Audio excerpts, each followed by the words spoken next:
Saudações, pessoal, tudo bem? Eu vou começar a fazer uma série de episódios atendendo a pedidos da galera nos comentários ou em rede social, através do Instagram ou no WhatsApp, ou então aqui mesmo no Spotify. E o primeiro deles, que já estava na fila um tempinho para falar desse tema, vai ser sobre o livro de Enoque. Tem muita gente, principalmente os mais jovens, né, que não tem tanto costume de fazer estudo bíblico ou algum estudo mais voltado para essas religiões católicas, né? Igual eu, por exemplo, sou nascido nos anos 80. Era muito comum ter o suposto ensino religioso católico nas escolas. Então você aprendia sobre os seres e as pessoas principais ali do enredo católico nessa educação inicial. Então, tanto nas escolas quanto na igreja, no batismo, né, no catecismo. Então, tinha muito dessa vivência. E, naturalmente, tinha alguns seres que eram descritos na Bíblia que tinham muito mistério envolvido. E um deles era Enoque.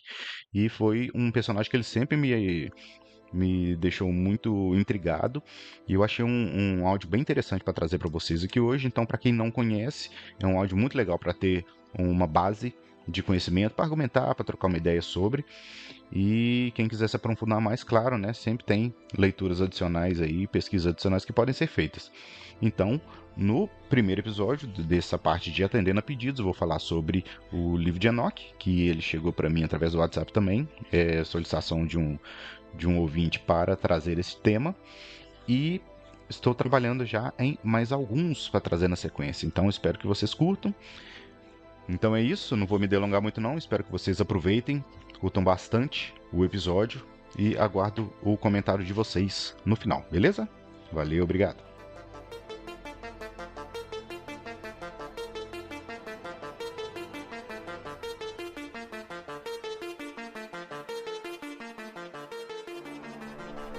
Você está ouvindo Projeto Contato Podcast.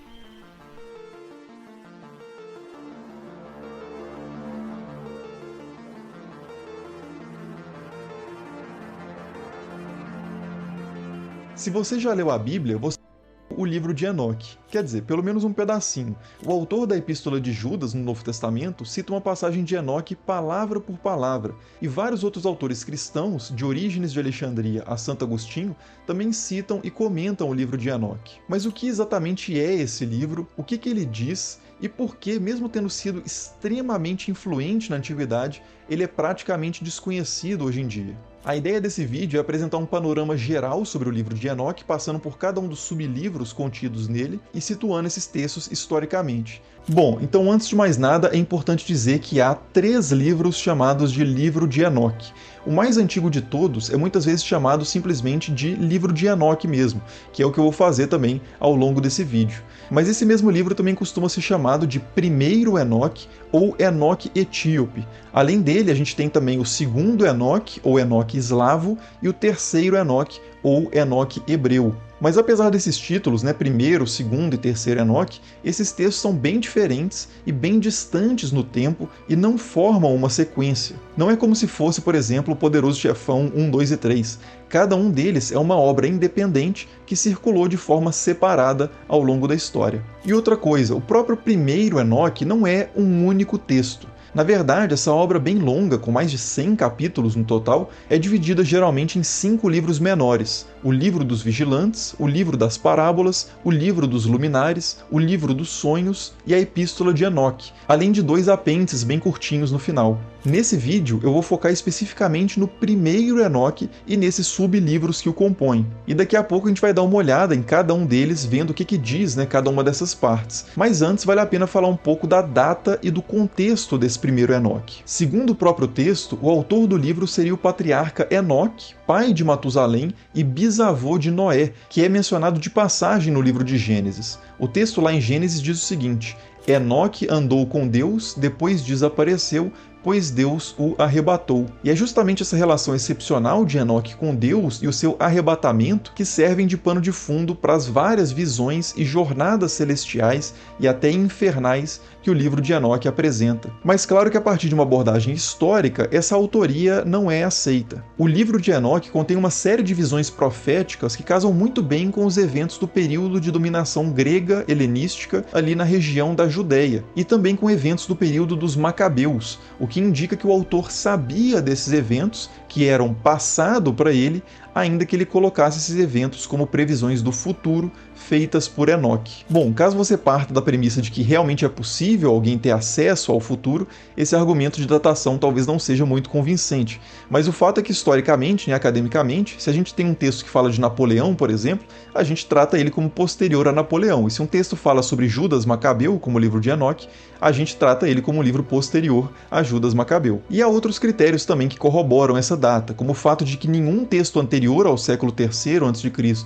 faz referência a ele, o seu estilo literário, o seu vocabulário, a sua gramática, o seu perfil teológico também casa muito melhor com outros textos judaicos posteriores ao período persa e não com textos judaicos mais antigos, e também não há nenhum manuscrito de Enoque anterior ao século III, que exigisse que a gente entendesse que esse livro fosse anterior a isso. E falando nos manuscritos que nós temos hoje desse livro, os mais antigos são fragmentos encontrados entre os famosos manuscritos do Mar Morto. Esses manuscritos mais antigos estão em aramaico e datam entre aí o século III a.C. e o século I depois de Cristo. A gente também tem alguns fragmentos do período medieval desse texto do livro de Enoque em grego, latim e siríaco, e finalmente os manuscritos mais completos que a gente tem do livro de Enoque são manuscritos já do século XV ao século XX, preservados na Etiópia e traduzidos para o etíope clássico, ou ge'ez. Daí alguns estudiosos se referirem ao texto como Enoque etíope, não porque ele seja originário da Etiópia, que ele não é, mas sim porque os únicos exemplares completos que a gente tem desse texto estão em etíope. E isso não é por acaso, tá? A gente vai chegar lá daqui a pouco, mas algumas comunidades etíopes, como a Igreja Ortodoxa da Etiópia e a comunidade Beta Israel, têm o livro de Enoque como um livro sagrado. Na Igreja Ortodoxa Etíope mesmo, esse livro inclusive faz parte da Bíblia,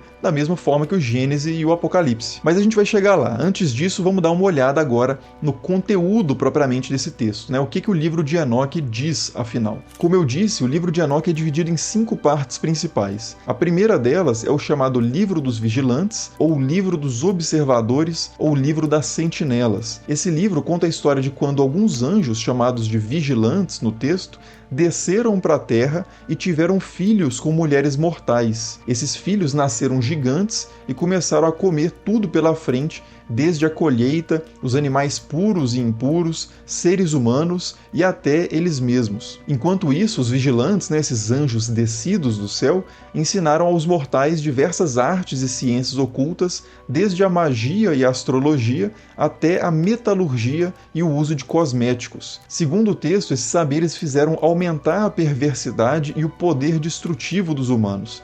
E isso, somado àquela questão dos gigantes canibais que estavam soltos pela terra, acabou forçando uma intervenção divina da parte de Deus. Primeiro, Deus enviou o anjo Sariel ou Uriel para preparar Noé para o dilúvio que ia cair sobre a terra. Depois, ele enviou o anjo Rafael para combater o vigilante Azael ou Azazel, que é referido como líder dos vigilantes. Depois, Miguel é enviado para combater o vigilante Semiasa, que também é referido como líder dos vigilantes em outros momentos, o que talvez seja inclusive uma pista de que a versão que a gente tem hoje dessa história combina, na verdade, 2 versões mais antigas, uma que tinha Azazel como líder e outra que tinha Semiasa, ou podem ser 2 nomes para a mesma figura também, mas seja como for, um último anjo, que é Gabriel, é enviado também para destruir os gigantes, e finalmente vem o dilúvio, que purifica a terra, aniquilando basicamente todos os seres vivos que não estavam na Arca de Noé. E claro, o Enoque mesmo não passa por nada disso, porque ele é elevado por Deus até os céus, onde ele faz uma série de visitas guiadas, por assim dizer, guiadas por anjos, aos espaços secretos reservados aos justos e injustos que aguardam o juízo final. Essas visões dos lugares separados, que é como o texto chama, são muito interessantes porque desenvolvem com muito detalhe o imaginário judaico antigo, pelo menos dos judeus da linha do autor de Enoque, a respeito dos destinos destinos pós-vida. A ideia de um espaço que é basicamente uma câmara de tortura eterna, por exemplo, aparece aqui de uma forma que já é muito parecida com o que vai ser posteriormente a ideia de inferno no cristianismo antigo. E o próprio tema da visita guiada a esses espaços antecipa vários outros textos, como por exemplo a Divina Comédia de Dante e outros muito mais antigos, como o Apocalipse de Pedro. E beleza, é mais ou menos isso, bem resumidamente, o livro dos vigilantes. Na sequência vem o livro das parábolas. Essa segunda parte do livro de Enoque é uma das mais controversas de todas,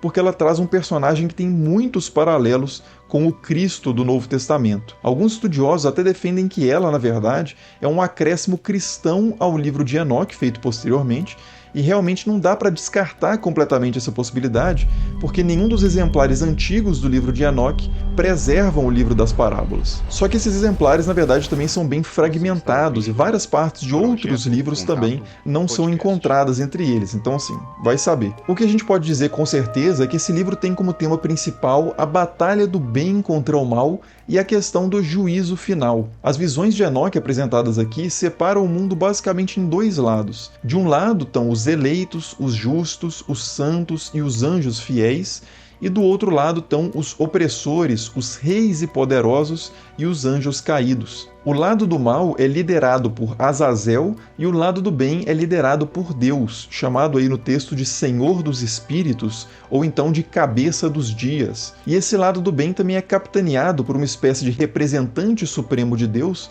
que é chamado de o Justo, o Eleito, ou até de o Filho do Homem. Essa é a figura que eu disse que lembra muito a descrição de Jesus ali nos textos cristãos.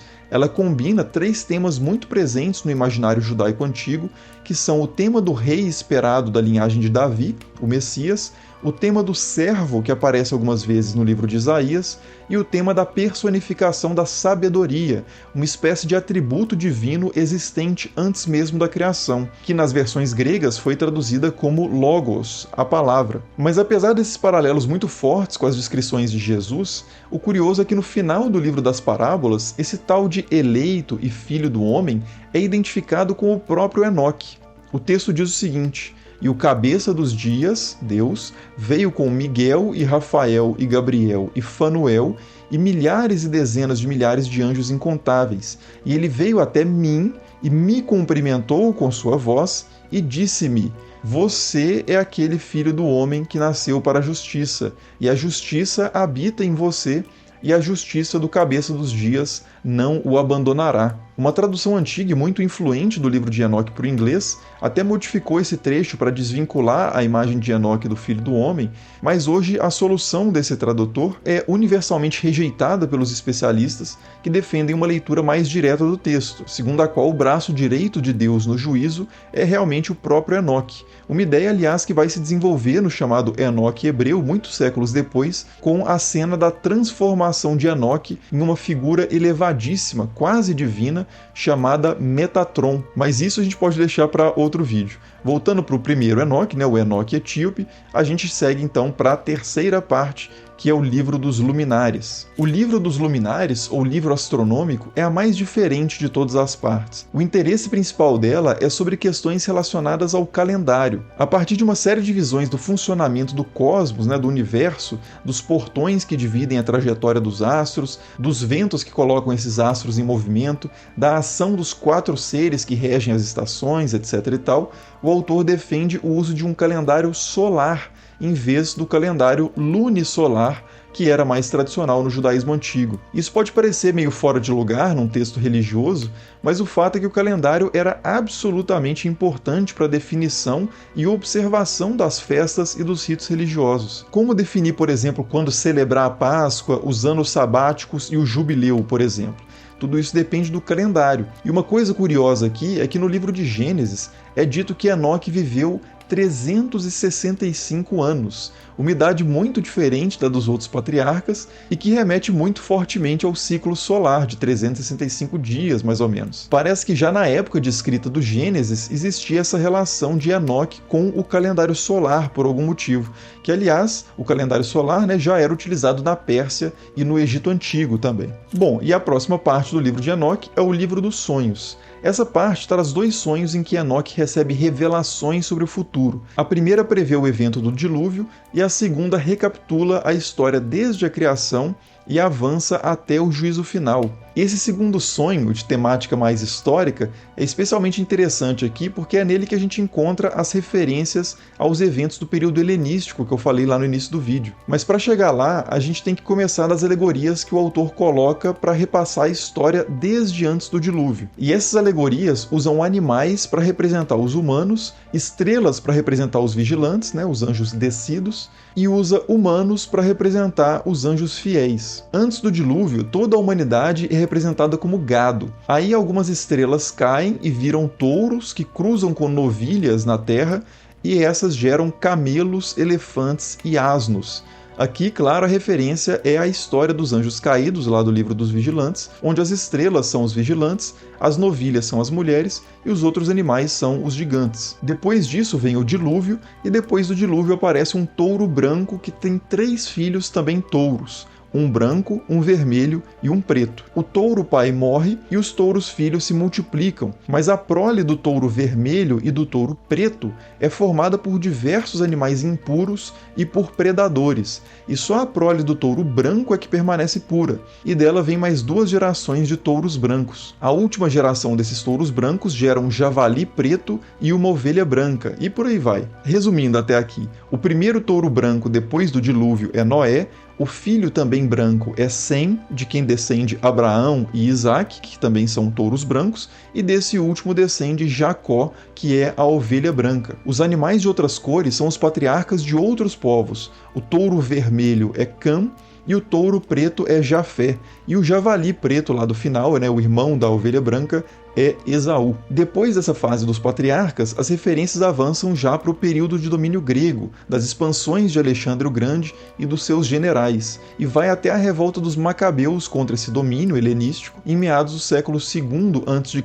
Até o próprio Judas Macabeu, o líder da revolta dos macabeus, é representado como um carneiro com chifres gigantescos. Até aí, essas alegorias históricas casam muito bem com os eventos históricos que a gente realmente conhece, o que sugere, como eu disse lá no início do vídeo, que o autor conhecia esses eventos e que, portanto, ele estava escrevendo depois deles, ainda que essas palavras sejam colocadas na boca de Enoque como previsões de um futuro distante. Futuro distante para o personagem narrador, Enoque, mas passado ou presente para o verdadeiro autor do livro. Só que depois dessa fase dos macabeus, nenhuma imagem mais casa com os fatos históricos que a gente conhece, e elas avançam já, inclusive, bem rapidamente, para o fim dos tempos. São imagens já de Deus construindo uma nova Jerusalém e todos os povos se curvando aos judeus e os mortos ressuscitando para o juízo final. Quer dizer, tudo indica que o autor estava escrevendo não muito depois dos tempos da revolta dos macabeus e que ele projetava o fim dos tempos para acontecer em breve. Como ele está colocando as palavras na boca de Enoque, que teria vivido antes do dilúvio, ele consegue fazer o Enoque falar bastante sobre o futuro, que afinal de contas é o passado para ele, para o autor. Mas à medida que as visões vão avançando, o futuro de Enoque acaba alcançando o presente do autor, só que o autor precisa continuar até chegar no fim dos tempos, que é futuro para o Enoque e é futuro para ele também. E aí a coisa fica mais difícil. As previsões já não batem mais com nada e se revelam já como pura imaginação e esperança, que é algo, claro, muito importante sempre, né? Imaginação e esperança em qualquer momento histórico, mas já não é mais história. E aqui vale a pena a gente fazer um parêntese rápido. Esse tipo de previsão do futuro a partir do passado, que chega num futuro que na verdade nunca chega, é algo bem característico da chamada literatura apocalíptica, da qual faz parte o livro de Enoque e também outros livros mais conhecidos, como o livro de Daniel na Bíblia hebraica e o próprio livro do Apocalipse no Novo Testamento. Na segunda parte do livro de Daniel, por exemplo, ali nos capítulos 7 a 12, o autor também relata uma série de visões sobre o futuro usando imagens de animais. O suposto autor do texto seria Daniel, um judeu exilado na Babilônia no século VI a.C. E nas suas visões ele vê um leão, depois um urso, depois um guepardo e depois uma quarta besta dominando a região em que ele vivia, no Antigo Oriente Próximo. O leão é a Babilônia, o urso são os medos, o leopardo são os persas e a quarta besta são os gregos. E finalmente uma das visões fala detalhadamente da sucessão de Alexandre o Grande, dos seus 4 generais, até Antíoco IV Epifânio, que reinou no século II a.C. E depois disso, nada mais do que o autor coloca bate com eventos históricos conhecidos. E assim como no livro de Enoque, a coisa também já avança rapidamente para o fim dos tempos com uma intervenção divina e a ressurreição dos mortos. O mais provável, portanto, é que o verdadeiro autor do texto estivesse escrevendo por volta do século II mesmo, e que ele fale com facilidade do futuro de Daniel a partir do século VI, pelo fato de que isso já era passado para ele. É o que se chama no jargão acadêmico de vaticinium ex eventum, que é simplesmente uma profecia, entre aspas, feita depois do evento. Mas quando o autor avança para falar sobre o seu próprio futuro, né, sobre o que de fato está à frente dele, o carrinho dele sai do trilho seguro da história, que acaba naquele ponto, e vai embora solto de novo pela imaginação e pela esperança. Essa mesma abordagem também pode ser aplicada ao livro do Apocalipse, que reconta eventos históricos de forma alegórica, também recorrendo à imagem de animais, né, ou bestas, e que foca principalmente nos imperadores romanos e depois avança já para os eventos finais, né, a ressurreição dos mortos, o juízo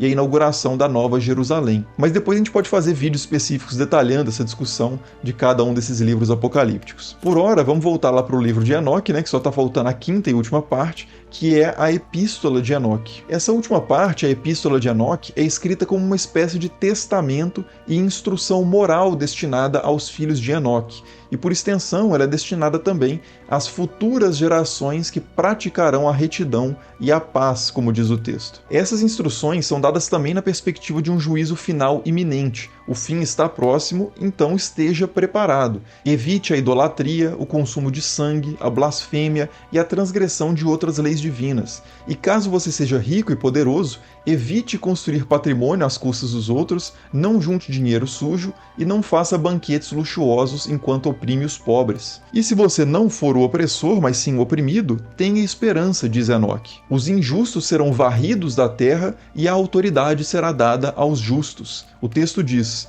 não tema você que tem sofrido, porque receberá a cura, e a luz brilhará sobre você, e a voz da serenidade você ouvirá do céu. É um discurso profético bem característico que promete a condenação dos males que assolam o mundo e dá esperança aos que estão sofrendo esses males. É um clamor por justiça e por dias melhores, uma mensagem muito atrativa que fez com que o livro de Enoque e vários outros livros apocalípticos que foram escritos nesse período fossem muito populares na antiguidade, especialmente dado o contexto de crise que os judeus viviam no período, né, dominados por potências estrangeiras infinitamente mais poderosas do que eles, como os gregos e depois os romanos, e sem nenhuma perspectiva de resolver a situação de uma forma convencional, pela política, ou pela economia, ou pela guerra. Para muitos nesse contexto, a única esperança era realmente a intervenção de um exército invencível de seres sobre-humanos, os anjos, capitaneados por ninguém mais, ninguém menos que o próprio Criador do universo. Só assim para derrotar realmente todos os adversários, visíveis e invisíveis, e estabelecer um reino definitivo de paz. E era isso, e nada menos do que isso, que o livro de Enoque prometia. Bom, e por esse resumo rápido, acho que já ficaram claros vários paralelos do livro de Enoque com o que viria a ser mais tarde o cristianismo. A expectativa do juízo iminente, o chamado à conversão, o foco na ação dos espíritos malignos, a figura salvadora do Filho do Homem, e por aí vai, né? São vários paralelos mesmo temáticos entre esses textos. Não por acaso, o livro de Enoque foi bastante citado por autores cristãos na antiguidade. A Epístola de Judas, como eu já disse, cita diretamente o livro dos vigilantes. A Epístola de Barnabé, que fez parte de algumas bíblias na antiguidade, se refere ao livro de Enoque como escritura. Justino Mártir, Irineu de Lyon e Clemente de Alexandria usaram Enoque para falar sobre a queda dos anjos e sobre a origem dos demônios. Orígenes de Alexandria aceita a autoria antediluviana, antes do dilúvio, do livro de Enoque, mas reconhece que outros líderes da igreja discordavam dessa avaliação. E finalmente Tertuliano de Cartago diz que o livro de Enoque é inspirado e que os judeus não aceitam esse livro porque ele fala de Cristo e que exatamente por esse mesmo motivo os cristãos não deveriam rejeitá-lo, deveriam abraçá-lo como escritura para si. Mas claro, se Tertuliano está tentando convencer outros cristãos a não rejeitar o livro, é porque alguns já estavam rejeitando. E realmente essa atitude de maior resistência ao livro de Enoque que vai acabar prevalecendo no cristianismo nos séculos seguintes, principalmente depois das críticas de Santo Agostinho a esse livro. Segundo ele, não se podia negar que Enoque, o sétimo a partir de Adão, tinha deixado escritos sagrados, porque isso era atestado pelo próprio apóstolo Judas na sua epístola canônica. Mas por outro lado, Santo Agostinho desconfiava fortemente da autenticidade do livro de Enoque tal como ele conhecia, o livro que circulava na época dele. Era um livro, segundo ele, que não tinha sido preservado pelos judeus e que parecia fantasioso demais, principalmente por causa da história lá do cruzamento de anjos e mulheres gerando criaturas gigantes. Depois do século IV, as referências diretas ao livro de Enoque por autores cristãos se tornam realmente muito raras, mas não são totalmente ausentes. O monge bizantino Jorge Sincelo, por exemplo, no século IX, preservou alguns trechos do Livro dos Vigilantes em grego, e um exemplar também grego do Livro dos Vigilantes foi encontrado na sepultura de um monge egípcio do século IX. E claro, como eu disse lá no início do vídeo também, até hoje o livro de Enoque como um todo é considerado parte da Bíblia pela Igreja Ortodoxa Etíope, e também é um livro considerado sagrado pela comunidade Beta Israel, também na Etiópia. Então assim, sobre a pergunta por que o livro de Enoque não entrou na Bíblia, bom, na verdade ele entrou pelo menos em algumas, mas realmente na maior parte ele não entrou. Isso tem a ver principalmente com as questões já antecipadas ali quando eu falei da recepção dele pelos primeiros cristãos, que tem a ver principalmente com a questão da autoria desse livro sempre ter sido muito questionada. Orígenes, como eu disse, já dava notícia disso, e muitos na antiguidade realmente duvidavam que o livro tinha sido escrito por Enoque. Além disso, o fato de que o livro não tinha uma longa tradição dentro do próprio judaísmo também não ajudava muito a estabelecer a antiguidade e, consequentemente, a autoridade desse texto. Agora, independentemente do livro de Enoque em si estar ou não na Bíblia, o fato é que muitas das suas doutrinas, das suas expectativas e do seu imaginário, por exemplo, sobre os anjos caídos, sobre o juízo final, sobre os espaços reservados para os justos e injustos para o juízo final, etc. e tal, isso tudo está, sim, bastante presente na história do cristianismo desde o Novo Testamento, e para entender realmente o imaginário apocalíptico que deu origem ao cristianismo, é indispensável conhecer pelo menos o básico sobre a literatura apocalíptica que veio antes dele, especialmente o livro de Enoque. Como escreveram dois dos maiores especialistas nesse assunto, o tamanho do conjunto de textos que é o livro de Enoque, a diversidade do seu conteúdo e suas muitas implicações para o estudo do judaísmo antigo e das origens do cristianismo fazem dele possivelmente o mais importante texto judaico sobrevivente do período greco-romano.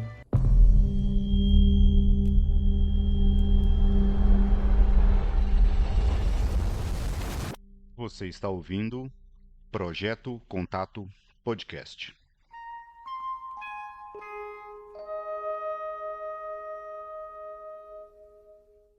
Galera, então esse era o episódio que eu tinha para hoje. Espero que vocês tenham gostado, tá? E espero que ele sirva de estímulo para vocês continuarem fazendo pesquisas também. Tanto de cunhos religiosos, quanto espirituais, quanto ufológicos. E lembrando, que tem muita coisa ufológica na Bíblia. A gente pode fazer um episódio só sobre isso um dia, que é muita coisa. Se você pega todos os fenômenos que são encontrados na Bíblia e troca, as carruagens de fogo, os barcos de fogo, as rodas de fogo por OVNI, ou AP, ou a nomenclatura que você quiser, você vai ler a Bíblia com outros olhos, tá? Então, fica aí uma dica de leitura, de pesquisa, e espero que vocês tenham gostado. Aguardo o feedback de vocês e a gente se vê em breve. Valeu, galera!